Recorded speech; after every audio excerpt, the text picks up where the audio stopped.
Frank looked good in his new outfit. The giant warthog had slimed his old clothes pretty badly, so Piper had taken him for some emergency shopping in Pylos. Now he wore new black jeans, soft leather boots, and a dark green Henley t-shirt that fit him snugly. He'd been self-conscious about the shirt. He was used to hiding his bulk in baggy clothes, but Piper assured him he didn't have to worry about that anymore. Since his growth spurt in Venice, he'd grown into his bulkiness just fine. "You haven't changed, Frank," she told him. "You're just more you." It was a good thing Frank Zhang was still so sweet and soft-spoken. Otherwise, he would have been a scary guy. "Frank?" she prompted him gently. "Yeah, sorry." He focused on her. "My, cousins, I guess you call them. They've been living here for generations, and all descended from Persimenius, the Argonaut. I told them my story, how the Zhang family had gone from Greece to Rome, to China and Canada.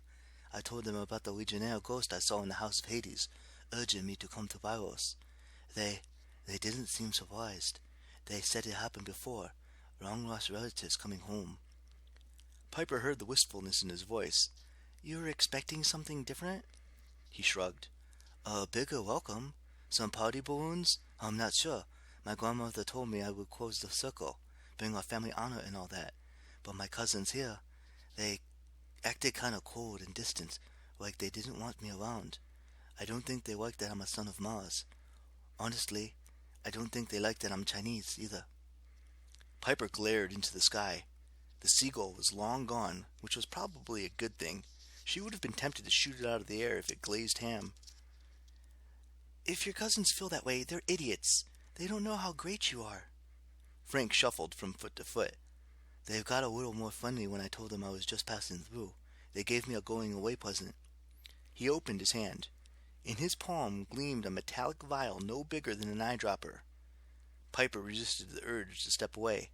"Is that the poison?" Frank nodded. "They call it Pylosium mint.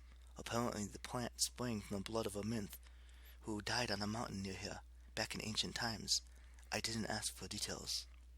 The vial was so tiny, Piper worried there wouldn't be enough. Normally she didn't wish for more deadly poison, nor was she sure how it would help them make the so-called physician's cure that Nike had mentioned. But if the cure could really cheat death, Piper wanted to brew a six-pack, one dose for each one of her friends. Frank rolled the vial around in his palm. "I wish Vitellius Virectus was here."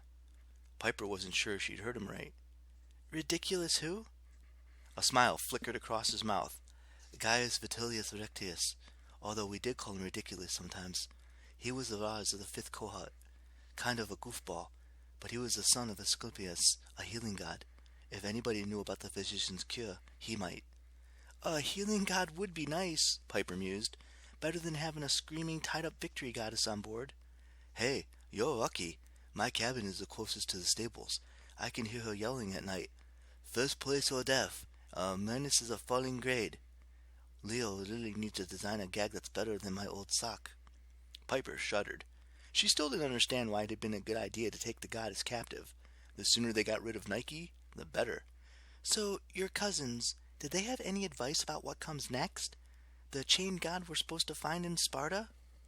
Frank's expression changed. It darkened. "Yeah, I'm afraid they have some thoughts about that.